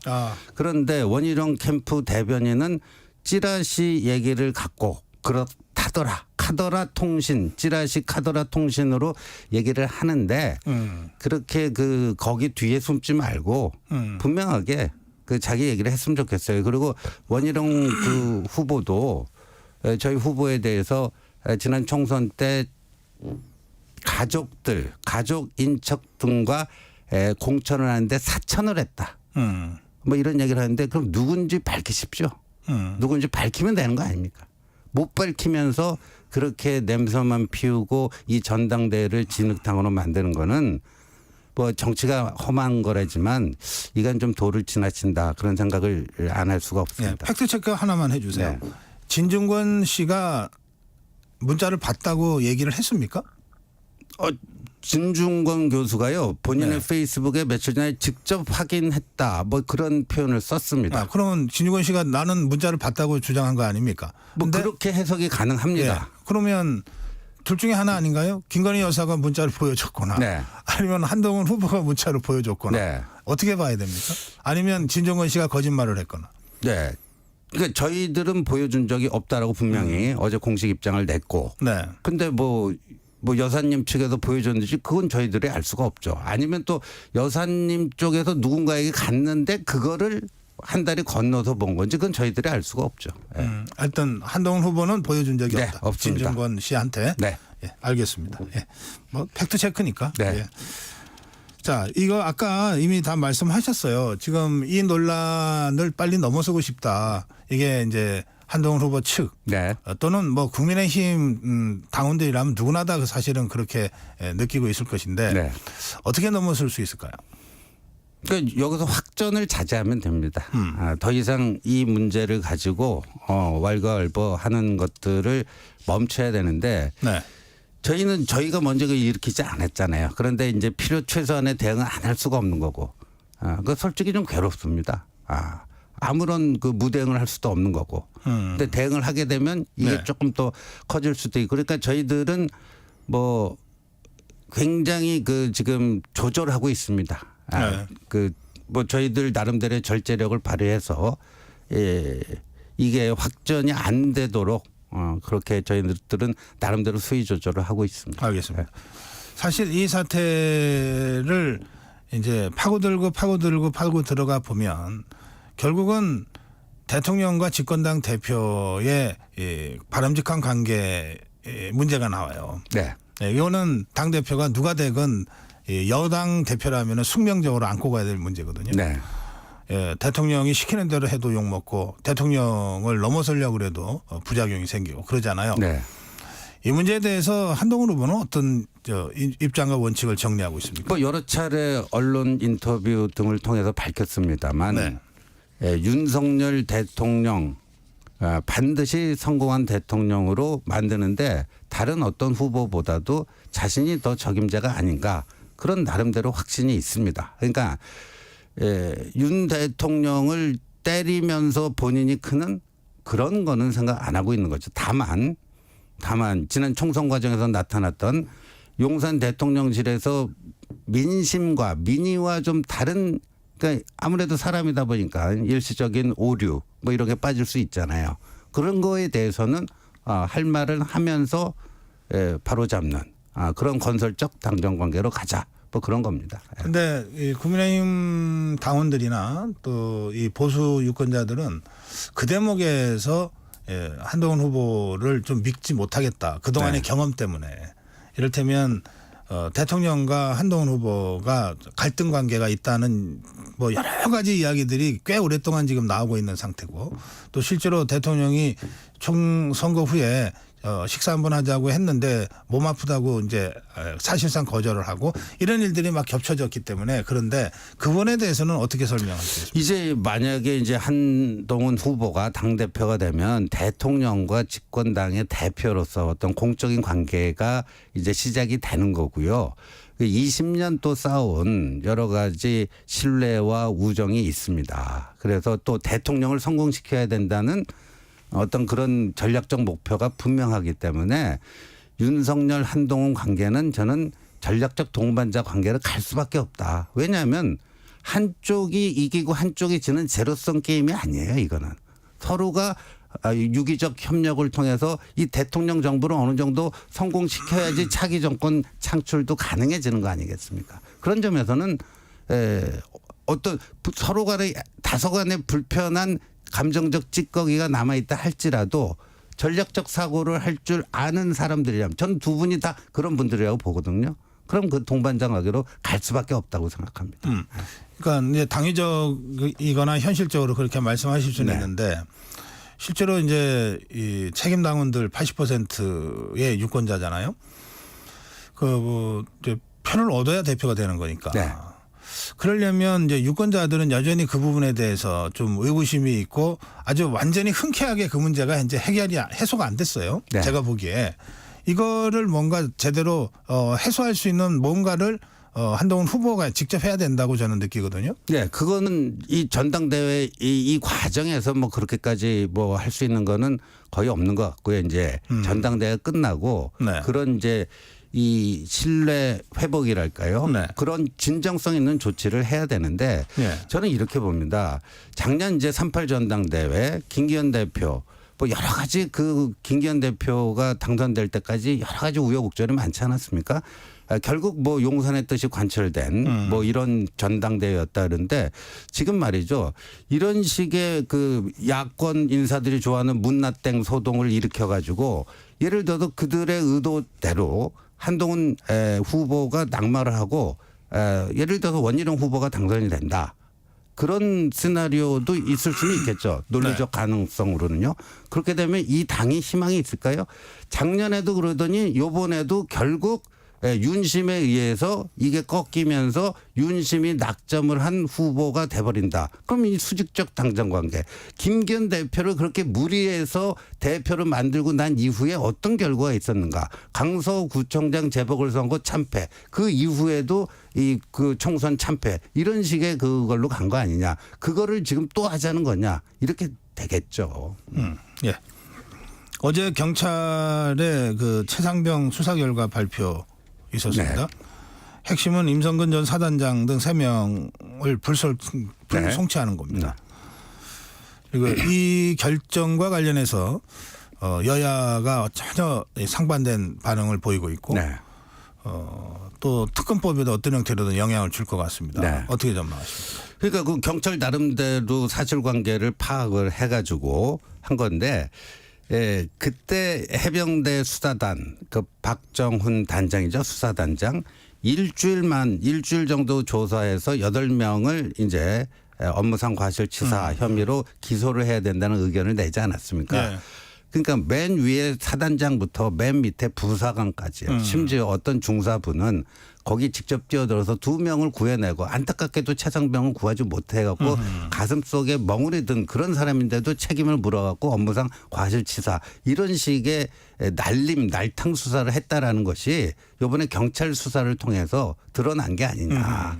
이게 확인된 거는 야당도 그 경찰 수사가 문제가 있으면은 뭐 어떤 구체적인 어떤 증거와 뭐 법률을 가지고 얘기를 해야 되는데 이 경찰이 다양한 그 당시 정황과 여러 명의 그 참고인 조사 등을 통해서 이렇게 결론을 낸 거 아니겠습니까? 더군다나 네. 수사심의위원회에서. 그건 뭐 경찰이 컨트롤할 수 있는 게 아니잖아요. 외부 전문가들이 참여하는 수사심의위원회에서 그렇게 불송치 결정을 낸 거니까 야당이 지금까지 해온 공세는 상당히 이 실제보다 훨씬 부풀려진 그런 정치 공세였다라는 게 수사를 통해서 드러나는 것 같습니다. 그럼에도 불구하고 한동훈 후보는 독자 특검론을 계속 주장하실 건가요? 독자, 예, 그렇죠. 그러니까 그 대법원장 등 제3자. 그게 왜냐하면 이게 정치를 해야 되는 거 아닙니까? 정치. 그러니까 이제까지 차상병 특검에 대해서 찬성 반대 여론조사하면요 2배 이상으로 찬성 여론이 높았습니다. 그런데 이 대법원장 등 제3자가 객관적으로 특검을 추천하는 방식이 나오니까요. 민주당 안 40%, 한동훈 한 30%, 어떠한 특검도 반대 20% 하고 여론 지형이 바뀌었어요. 그래서 민주당 안이 이제 과반을 못 얻게 되는 겁니다. 그래서 결국 한동훈 그 후보가 얘기하는 건 뭐냐. 지금 공수처가 수사를 굉장히 험하게 하고 있습니다. 그리고 야당 성향의 미디어들과 거의 뭐 내통 수준으로 실시간으로 수사 정보를 빼줘가지고요. 그쪽을 통해서 이걸 확산시키고 있어요. 의혹 수준의 것들을. 그런데 만약에 대법원장이 추천한 특검이 이 문제를 바라본다면 지금의 공수처 수사보다도 오히려 더 객관적으로 공정하게 할 가능성은 충분히 있다라고 봅니다. 네. 그래서 독자 특검론은 유효하다 네. 이런 말씀이죠. 여기까지 듣겠습니다. 네. 고맙습니다. 네, 감사합니다. 네, 전 새누리당 의원 신지호 의원과 말씀 나눴습니다. 네, 전격 시사에서는 여당 당대표 선거 출마한 후보자 또 후보 캠프를 연결해서 지금 입장 들어보고 있는데요. 오늘은 한동훈 후보 측 총괄 상황실장 신지호 전 의원과 말씀 나눴고요. 내일은 원희룡 후보 캠프의 이준우 대변인과 얘기 나누겠습니다.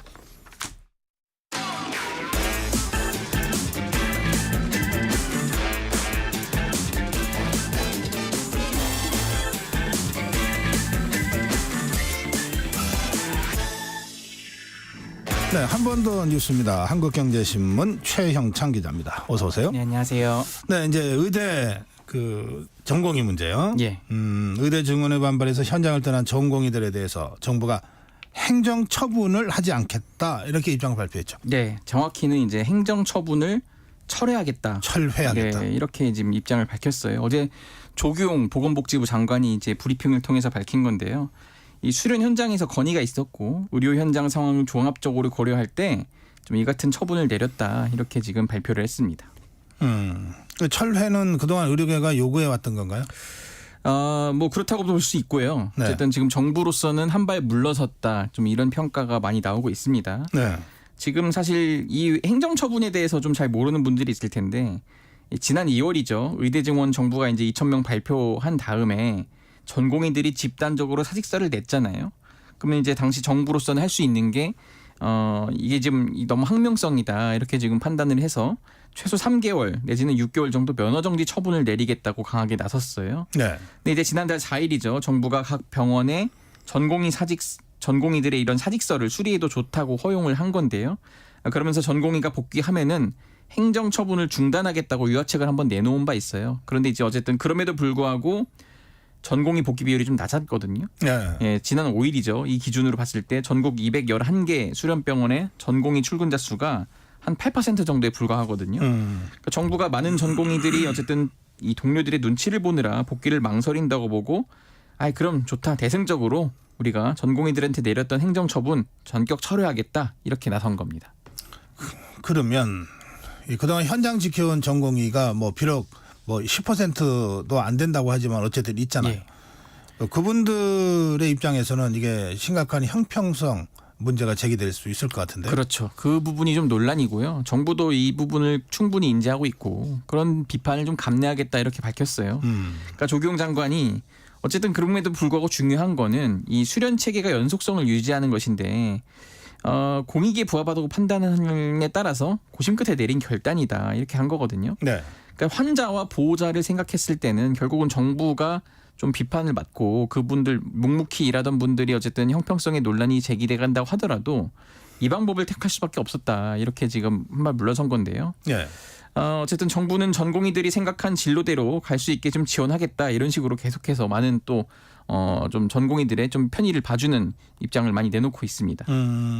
각 병원들에게 15일까지 전공의 사직 처리 완료해달라 이렇게 정부가 요구했잖아요. 예. 이건 어떤 이유였습니까? 이제 9월부터 수련하는 이런 하반기 전공의 모집들이 좀 있거든요. 병원마다. 근데 이제 이달 22일부터 그런 모집 일정이 시작이 됩니다. 근데 이에 맞춰서 결혼 규모를 파악을 해야 되는 건데요. 그러니까 정부가 이번 전공의 모집이 예년처럼 이런 일부 과목에 한정하지 않고 결혼이 생긴 모든 과목을 대상으로 이제 확대를 하기로 했습니다. 그러니까 수련병원이 정부가 어쨌든 못 박은 시한까지 전공의 사직 처리를 완료하지 않으면 이 전공의 배정을 줄이는 등 이런 불이익도 주겠다고 한 건데요. 그러니까 여기서 이 정부의 노림수가 하나 엿보이는 게 있습니다. 그러니까 지금 가장 문제가 어쨌든 이른바 빅5 병원이거든요. 이런 서울의 대형 병원들이 전공의 부족으로 굉장히 지금 어려움을 겪고 있는데 이렇게 지금 문호를 열어버리면은 그 지방에서도 서울에 있는 대학병원이든 지방에 있는 대형 병원이든 지금 전공의들이 어쨌든 사직서를 낸 건 똑같거든요. 근데 이제 이 지방에서 서울로 이동할 수 있는 기회를 문을 열어준 거죠. 이렇게 되면은 약간 지방에서 이번 9월 달부터 해서 지금 전공의들이 서울로 주요 과목을 좀 옮길 수도 있다. 이렇게 지금 정부가 본 겁니다. 빅파이로 모일 수도 있다. 예, 그래서 일부 의사들은 이거 전공의들 좀 갈라치기 한 것 아니냐, 뭐 이렇게 좀 지적을 하기도 하는데요. 어쨌든 정부로서는 현재로서는 이 방법이 최선이다 이렇게 보고 있습니다. 전공의들 반응은 어때요? 전공의를 제 주변에서도 한번 물어봤는데요. 이게 어차피 처벌을 못하는 거를 안 하겠다고 한 말장난일 뿐이다 이렇게 비판을 하기도 합니다. 그러니까 지금 2월부터 이게 시작된 건데 지금 7월이거든요. 이미 넉 달 넘게 쉰 거죠. 행정명령이 면허정지 3개월 내린다고 했을 때도 이미 지난 거예요. 그랬을 때 이게 지금 그렇게 면허정지로 압박하던 게 와닿지 않았다는 게 전공의들 입장이고요. 설령 복귀율이 조금은 올라갈 수도 있습니다. 하지만은 그렇다고 해도 이게 정부가 진정성 있는 사과도 없었고 그리고 의대 정원을 증원한 이 본질은 바뀐 게 없다. 그런 면에서 우리가 굳이 힘들게 전문의 자격증 딸 필요가 없다. 그냥 일반의로 해서 피부과 성형외과 가겠다. 이런 게 또 일부 전공의들의 입장입니다. 의사단체나 의대 교수들 반응은요? 아직 공식적으로는 나오지 않았습니다. 어쨌든 지금 한번 상황을 지켜보는 것 같고요. 네. 하지만 이제 의대 교수들도 이런 입장이 있습니다. 무리한 의대 정원과 전문가들과 상의 없이 이런 보건복지부 마음대로 내놓은 필수 의료 정책 패키지에 대해서 어쨌든 이런 근본적인 대책을 내놓은 것이 아니기 때문에 전공의들은 복귀하지 않을 것 같다. 뭐 이렇게 얘기도 하기도 했고요. 네. 지금 어쨌든 아까 계속 말씀드린 게 흔히 말하는 인기과에 몰리는 현상이 좀 심하거든요. 근데 뭐 이런 이 필수 의료라고 하는 뭐 소아과 산부인과 이런 것에 대해서 뭐 당직 시스템이라든지 이런 것들 지금 제대로 개선이 안 됐는데 이렇게 좀 내놓은 행정처분 처리만 한다고 해서 이게 바뀌겠냐 알겠어요. 이렇게 우려하기도 합니다. 환자단체들은 근데 환영하는 거죠? 그렇습니다. 왜냐하면은 지금 어쨌든 정부가 이 환자들이 결국은 지금 문제이기 때문에 이분들을 위해서 지금 대책을 내놓은 거거든요. 전공의 복귀 유인 조치 발표라는 것은 이거 고육지책으로 보인다. 정부의 전공의 처우에 관한 제안도 적극 환영한다. 이런 입장을 내놨습니다. 네, 오늘 여기까지 듣겠습니다. 고맙습니다. 한번더 뉴스 한국경제신문 최형창 기자였습니다. 2024년 10월 1일부터 폐기물 처리 현장 정보 전송 의무화가 사업장 일반 폐기물과 수출입 폐기물까지 확대 시행됩니다. 사업장 폐기물의 올바른 처리와 안전하고 투명한 관리를 위해 꼭 기억하세요. 폐기물 수집 운반자는 차량의 실시간 위치 정보를 폐기물을 처분하거나 재활용하는 자는 반입된 폐기물의 중량과 함께 촬영된 영상 정보를 실시간으로 전송해야 합니다. 보다 자세한 사항은 폐기물 처리 현장 정보 관리 시스템 홈페이지를 참고하세요. 이 캠페인은 환경부와 한국환경공단이 함께합니다. 잠시 후 8시 반부터 일부 지역국에서는 해당 지역 방송을 보내드립니다. 워렌 버핏은 가치 투자, 필립 피셔는 성장주 투자, 피터 린치는 장기 투자. 방법은 달라도 목표는 하나.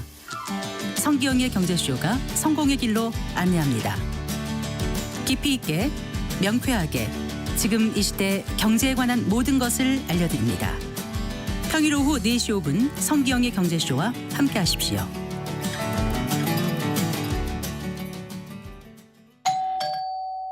편지 왔습니다. 퇴근길 지친 당신에게 힘이 되는 뉴스를 전해드립니다. 매일 저녁 5시 5분 당신과 함께 읽는 세상 이야기 KBS 1라디오 뉴스레터 K. 지금 시각은 8시 30분입니다. KBS.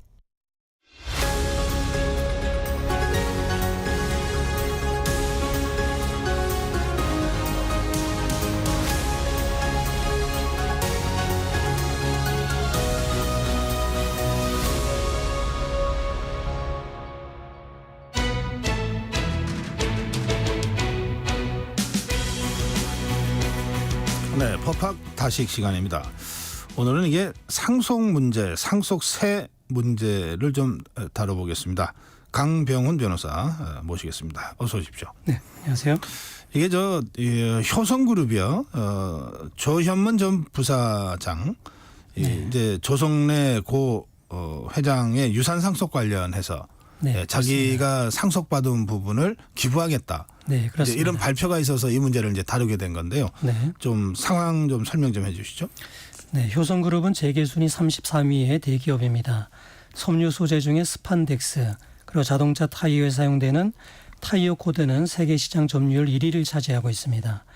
조성래 전 회장에게 세 아들이 있는데요.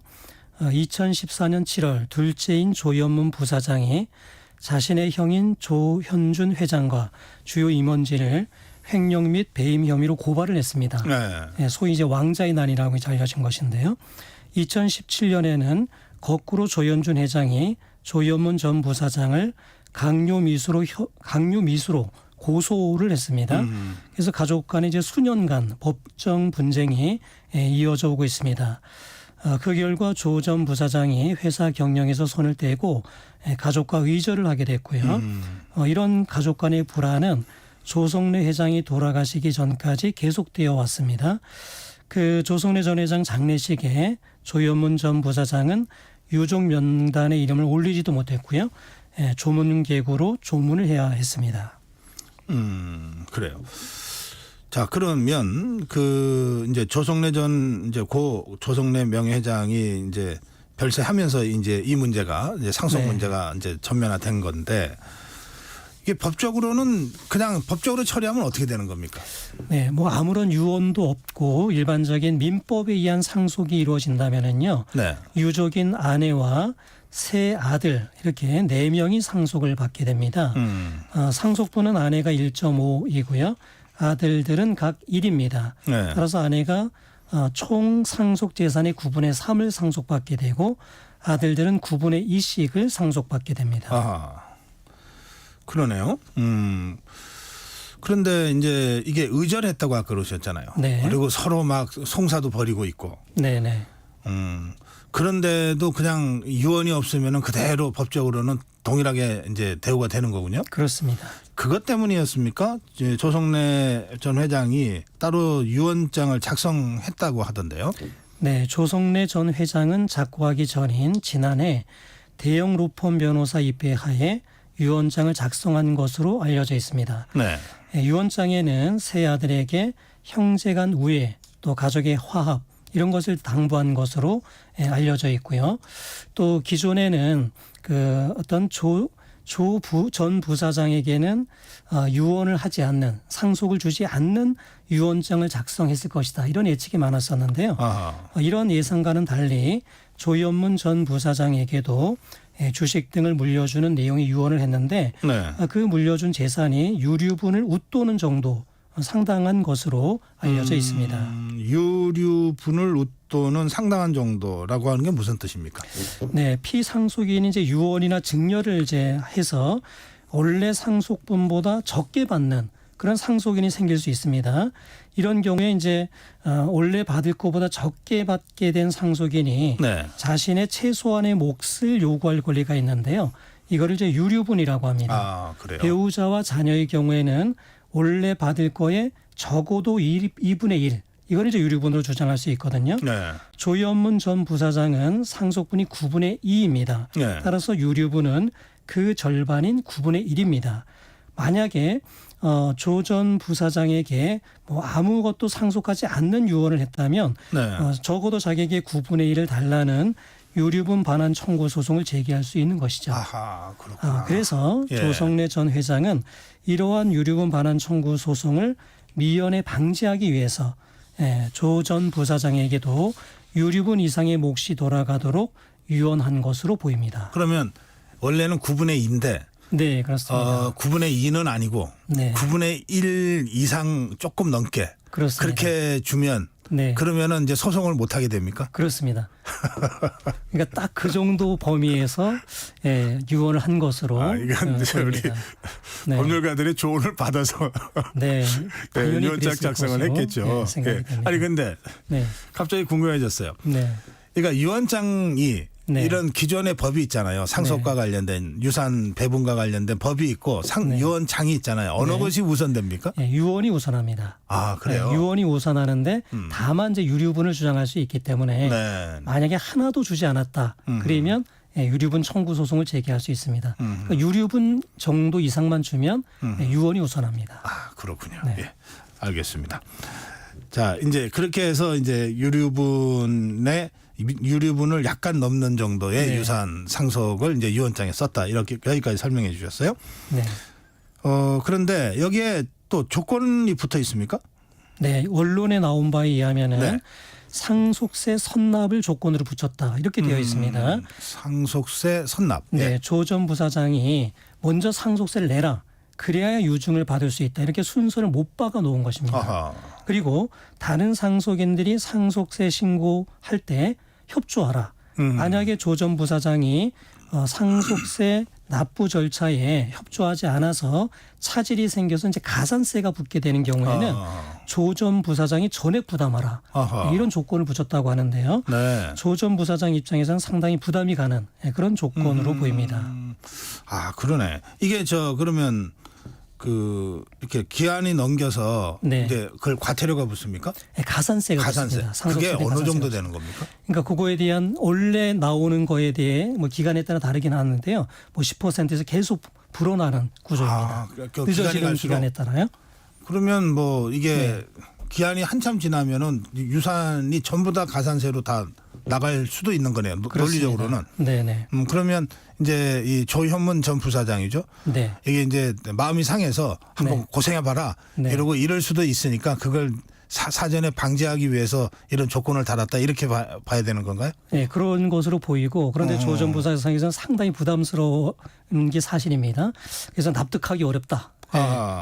그런 정말 그 전 회장의 의사에 의한 것인지 불분명하고 납득하기 어렵다 이런 입장을 기자회견에서 밝히게 되었습니다. 그렇군요. 하여튼 이 상속세는 그러니까 지금 이게 효성에 제가 재산이 얼마인지 모르니까 어느 정도 지금 내게 돼 있습니까? 그 조 전 회장이 보유한 그 효성과 계열사 주식의 가치가 약 7천억 원입니다.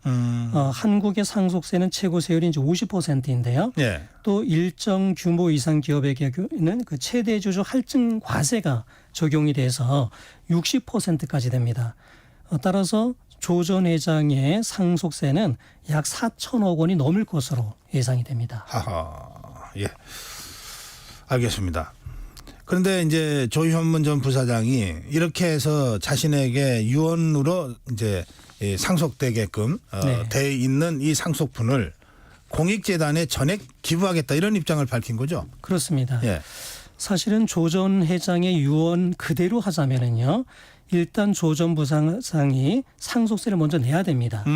그리고 나머지를 상속을 이제 받아야 되거든요. 아하. 그러니까 상속세로 한 절반 정도는 이제 내야 되고요. 나머지를 가지고 뭐 그거를 가지고 공익재단을 뭐 설립을 하든 그건 이제 자유일 것입니다. 그러니까 그건 자기 재산이니까. 네, 그렇습니다. 그때부터는.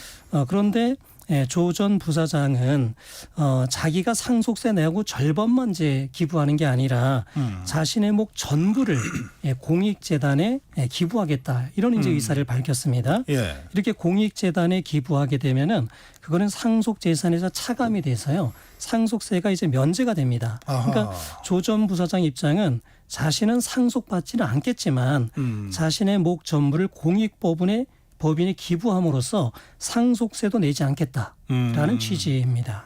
그러면 내가 상속을 포기하겠다 그러면 네네. 그러면 그 상속분은 어떻게 되는 거예요? 예, 만약에 유언을 포기하게 되면은요, 예, 그거는 다른 상속인들에게 상속이 됩니다. 아, 그 기준대로. 예, 그래서 다른 가족들이 이제 상속세를 그만큼 더 내고 예, 그 부분을 이제 상속을 받게 되는데, 네. 예, 조 전 부사장 입장에서는 자기가 상속에 욕심은 없다. 예, 그렇지만 자기 몫이 다른 가족들에게 다른 상속인들에게 가는 것도 원하지 않는다. 하하. 그냥 사회에 기부하는 거를 네. 선택하겠다 이런 입장인 것으로 보입니다. 그렇게 해서 전액 기부를 이제 발표를 했는데 네. 그러면은 그 상속세를 진짜 안 내도 되는 거예요? 네, 그렇습니다. 예. 그럼 이 다른 상속인들은 네. 이 경우에 뭐 아무런 그 권한이 없습니까?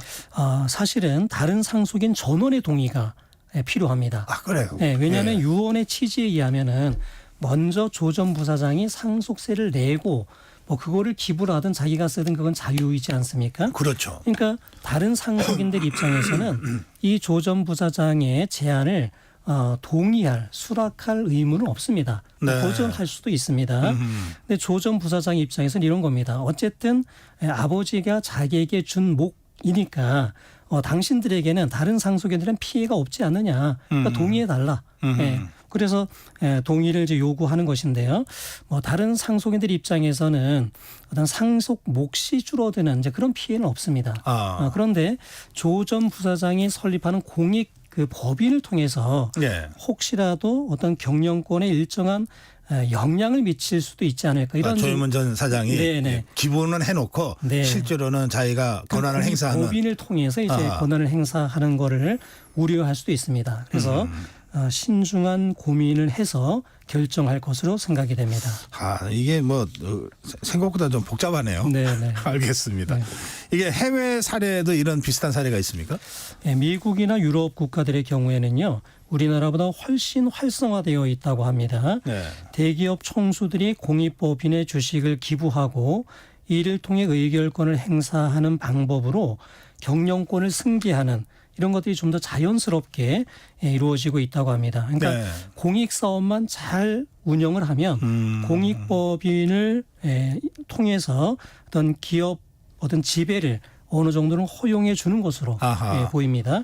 다만 그러니까 그런 사회적 기부를 좀 권장하는 측면이 있는 거군요. 그렇습니다. 예. 그러나 이제 공익사업 목적을 제대로 달성하지 못하는 경우에는 강력한 페널티를 적용한다고 합니다. 최근에 이제 가업 승계가 상속세 문제에서 중요한 화두로 떠오르고 있는데요. 이런 선진국의 공익법인 기부제도 이런 것들을 잘 연구해서 또 우리나라에 도입하는 것도 필요하다고 생각이 됩니다. 우리나라도 이런 케이스가 있습니까? 효속 말고? 네, 최근에 이제 재벌가의 경우에 공익법인에 기부하는 방법으로 상속세를 이제 감면받는 경우들이 이제 많이 있었습니다. 네. 가장 유명한 것이 이제 이건희 전 회장이 사망하면서 상속 재산 26조 원을 남겼는데요. 네. 그 중에 이제 의료 분야 1조 원, 문화예술 분야에 2조 원을 기부하면서 해당 부분의 상속세를 면제받았습니다. 그러고도 이제 12조 원의 상속세를 이제 납부하게 됐는데요. 재벌가에서 상속세 감면을 위해서 뭐 전액은 아니더라도 일정 부분을 공익재단에 기부하는 것이 늘어나고 있기 때문에요. 어떤 철저한 사후 관리가 필요한 시점이라고 생각이 됩니다. 이게 이제 탈세의 수단으로 전락해서는 안 되니까. 그렇습니다. 예, 그 점에서는 사후 관리도 제대로 하고 그러나 이 방향으로 사회적으로 좀 분위기를 만들어가는 것은 모두에게도 좋은 일이고 그런 취지의 말씀이군요. 그렇습니다. 예, 오늘 여기까지 하겠습니다. 법학다시 강병은 변호사였습니다. 네, 전격 시사 지금 시각 8시 43분입니다. 네, 출근길 상황 계속되고 있는데요. 먼저 경부고속도로 서울 방향으로 수원부터 정체고요. 죽전 휴게소에서 서울요금소까지 막히고 있습니다. 판교 진출로에서 짧게 정체고요. 달래내고개에서 반포까지는 9km가량 막힙니다. 반대 부산 방향은 잠원에서 서초까지 천천히 가고요. 신갈분기점에서 수원까지 밀리고 있습니다. 남사진위에서 남사까지 천천히 갑니다. 천안분기점 1차로에 고장난 차 서 있어서 유의하셔야겠고요. 서해안고속도로 서울 방향은 광명역에서 금천까지 막히고요. 반대 목포 쪽은 일직분기점에서 밀리고 있습니다. 영동고속도로 강릉 방향은 용인에서 양지터널까지 천천히 가고요. 중부 내륙고속도로입니다. 양평 쪽으로 고령 3터널 부근 2차로는 화물차 사고 있으니까요. 주의하시기 바랍니다. KBS 교통정보센터에서 정현정입니다.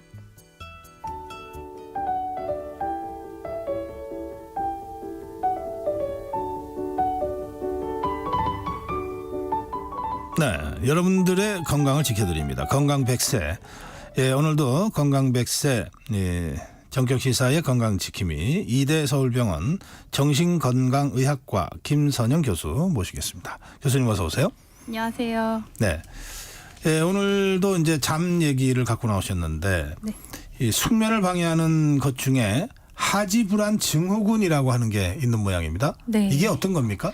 이게 가만히 쉴 때나 밤에 자기 전에 하지에 이상 감각이 생겨가지고 움직이고 싶은 충동 때문에 잠을 못 주무시는 현상이라고 보시면 되는데 네. 이 질환이 우리나라 유병률이 7.5%나 됩니다. 오, 굉장히 많네요. 네. 그래서 굉장히 흔한데 이게 증상의 기복이 있어서 호전되는 기간이 있기도 하고요. 그다음에 환자들이 자기의 증상을 잘 인식을 하지 못해서 단순히 뭐 만성불면증이 있거니 하고 생각하면서 치료를 제대로 받는 경우가 굉장히 드뭅니다.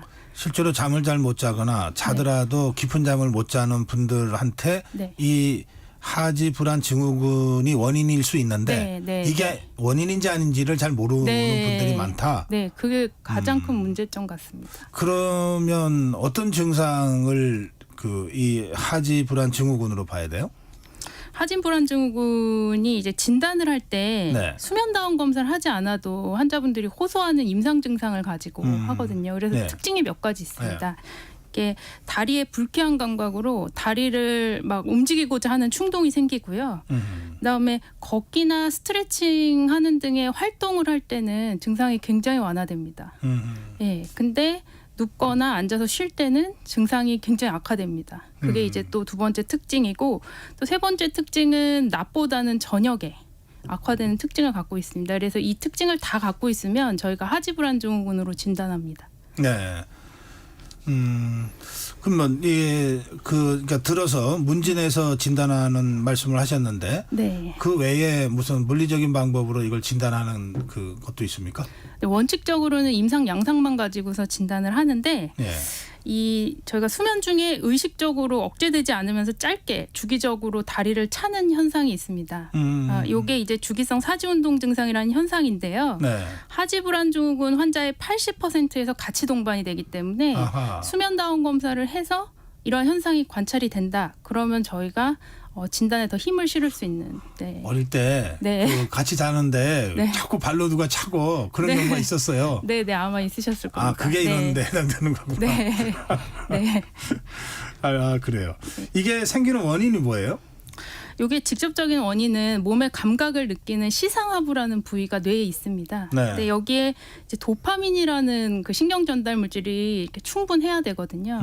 이 도파민이 무슨 역할을 하냐면 이상 감각을 적절히 차단해주는 역할을 하게 됩니다. 근데 도파민이 생성이 되려면 철분이라는 영양소가 충분해야 됩니다. 근데 뇌의 철분이 부족해서 결국 생기는 질환이고요. 그래서 전신이 다 철분이 부족하든 그다음에 혈액 내에 철분이 충분한데 뇌로 수송이 안 되든 뭐 이런 원인에 의해서 뇌의 철분이 부족해서 도파민이 낮아지면 이상 감각을 차단을 못해서 생기는 질환이라고 보시면 됩니다.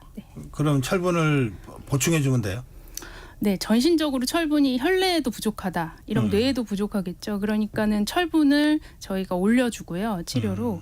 근데 혈내에 철분이 충분한데 이제 뇌로 수송이 잘 안 되시는 분들은 예, 도파민 작용제나 아니면 이상 감각을 원천 차단하는 그런 약물을 써서 저희가 이제 예, 치료를 하게 됩니다. 네. 보통 왜 빈혈이다 그러면은 철분제를 먹어라 이러잖아요. 네. 네, 그런 식의 일반적인 철분 섭취로도 이 증상이 좀 완화되겠지만 네. 이게 도파민 분비되는 이쪽으로 전달이 안 될 경우에는 따로 네. 약물 치료가 필요하다. 예.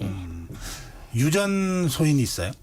네, 유전 소인이 강한 질환 중 하나입니다. 이게 그래요? 1차 친족에서 30에서 50% 유전성을 가지게 된다고 하고요. 네. 그러니까는 쉽게 생각해서 부모님이 하지불안 증후군 증상이 있으면 자녀에게는 2-3명 중 1명이 유전된다. 이렇게 보시면 됩니다. 네. 예. 이게 악화되면 어떻게 되는 거예요? 증상이 악화되면. 증상이 악화되면 거의 잠을 못 주무십니다. 그래요? 네, 잠이 거의 안 오고요. 그다음에 수면 효율, 그러니까 깊이 자는 그런 수면이 너무 줄어들어서 예, 수면 부족 상태에 이제 만성적으로 시달리게 되고요. 그렇게 되면은 정서적인 문제가 필연적으로 생겨서 우울 불안 위험성이 2-3배 정도 높다고 하고, 그다음에 깊은 잠에서 저희가 심장이 쉬게 되거든요. 네. 근데 이런 현상이 이제 없어지다 보니까 네. 이제 혈압이 굉장히 올라간다든지 심혈관 질환의 위험성이 올라가는 것으로 보고되고 있습니다. 이게 하지 불안 증후군 이렇게 자다가 발로 뻥뻥 차고 하는 거면 별거 아니라고 생각했는데 그게 아니네요. 네. 이게 증상이 심해지면 진짜 불면증이 오고 네. 이거 치료를 안 하면 정상적인 생활을 못 하죠. 예. 알겠어요. 어떻게 치료해요? 앞서 말씀을 드렸다시피 이 혈액 검사를 해서 혈액 내 철분이 낮아져 있으면 네.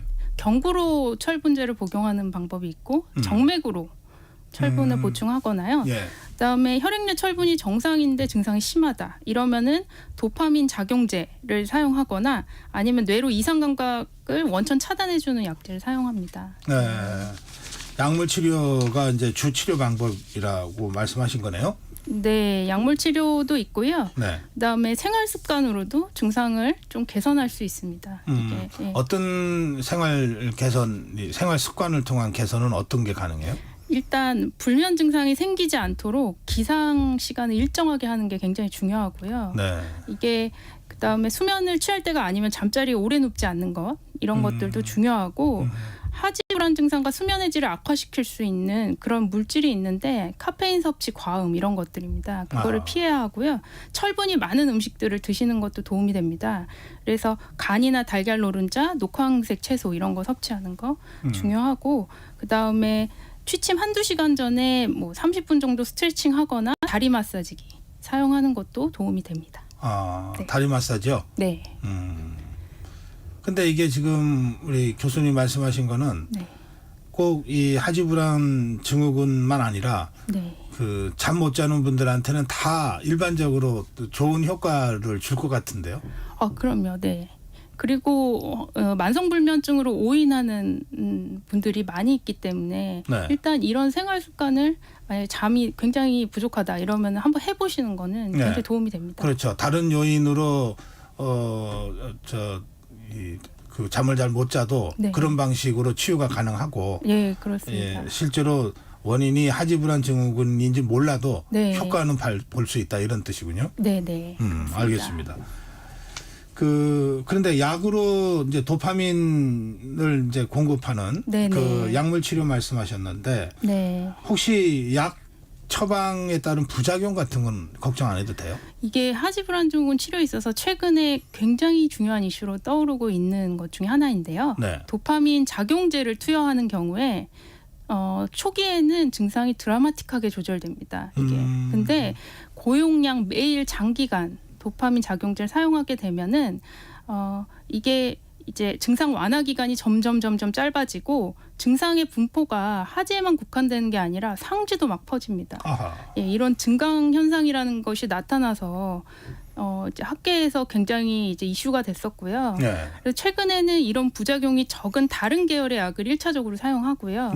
그다음에 도파민 작용제를 사용한다 하더라도 적은 용량으로 증상이 심할 때만 복용하면서 아까 전에 말씀드린 비약물적인 생활 습관 잘 지키는 것을 권장하고 있습니다.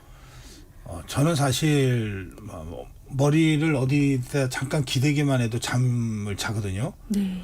그런데 그 정말 행복한 사람이라고 그러더라고요. 잠을 잘 못 자는 분들은. 네, 그렇죠. 그러니까 잠을 못 자는 분들은 너무너무 괴롭대요. 네. 그런데 말씀하신 대로 이게 하지불안 증후군으로 판명이 돼서 도파민 치료제를 이렇게 썼어요. 네. 그러면은 아까 드라마틱하게 효과가 온다 그랬잖아요. 네. 이 드라마틱한 효과를 잊을 수가 없어서 네네. 계속 쓰게 될 것 같은데요. 근데 다른 약도 예. 효과가 굉장히 좋습니다. 대체되는 다른 약도. 네. 그래서 대체되는 약을 1차적으로 요즘에는 쓰게 됩니다. 아하. 네. 예. 도파민이 갖는 부작용에 대한 학문적인 규명이 지금 있기 때문에 논란이 네. 있기 때문에 가급적이면 다른 약을 쓰시는구나. 네. 예. 1차 약제로 도파민 효연제였는데 네. 이런 이슈가 생긴 걸 나중에 알았습니다. 그래서 아하. 네. 예. 이걸 이제 사실 별거 아니라고 증상이 진단도 잘 안 될 수도 있고 네네. 별거 아니라고 생각해서 그냥 놔두면은 네. 이게 심화될 수 있잖아요. 네네. 치료하지 않을 경우에는 네. 이게 다른 합병증으로까지 갑니까?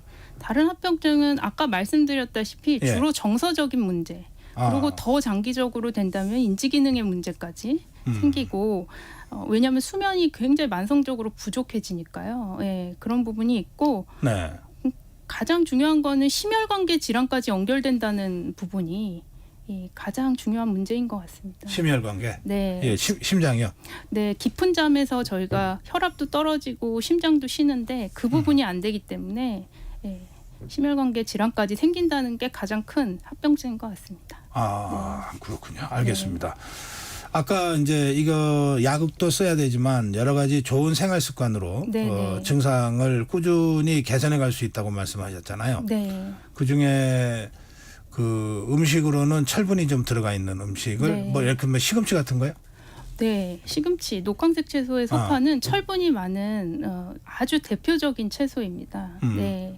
가급적이면 식생활에서 그런 것 좀 신경 쓰시면 좋고. 예. 그다음에 발 마사지라든지 주무시기 1-2시간 전에 스트레칭이라든지 이제 가벼운 운동을 말씀하시는 거죠? 네, 과한 운동은 오히려 하지불안 증후군을 악화시키게 됩니다. 네. 그리고 이제 밤에 이제 잠을 잘 못 자게 되면 아무래도 낮에 좀 피곤하고 졸리잖아요. 네. 그러면 이제 낮에 잠깐 의자에라도 앉아서 눈을 깜빡하게 되는데 그런 거가 오히려 이 증상 개선에는 도움이 안 된다는 말씀이죠. 도움이 안 됩니다. 네. 자는 시간 정해놓고. 네네. 자는 시간 정해놓고 낮잠으로 밤잠을 소비하지 않도록 하고. 네. 그게 어려울 것 같아요. 네, 어렵습니다. 잠을 잘 못 자니까 낮에라도 잠이 오면 얼른 보충해야지. 맞습니다. 그렇게 생각하기 쉬운데 네네, 맞습니다. 꼭 참아야 된다. 네네. 그래서 밤에 정시에 자고 정시에 깨는 식으로 라이프 스타일을 바꿔야 된다. 예, 맞습니다. 네, 오늘 여기까지 듣겠습니다. 네, 고맙습니다. 감사합니다. 예. 이대서울병원 정신건강의학과 김선영 교수와 함께 오늘 하지불안 증후군 짚어봤습니다. 네, 7월 9일 화요일 전격 시사 오늘은 여기서 여러분께 인사드리겠습니다. 고성국이었습니다.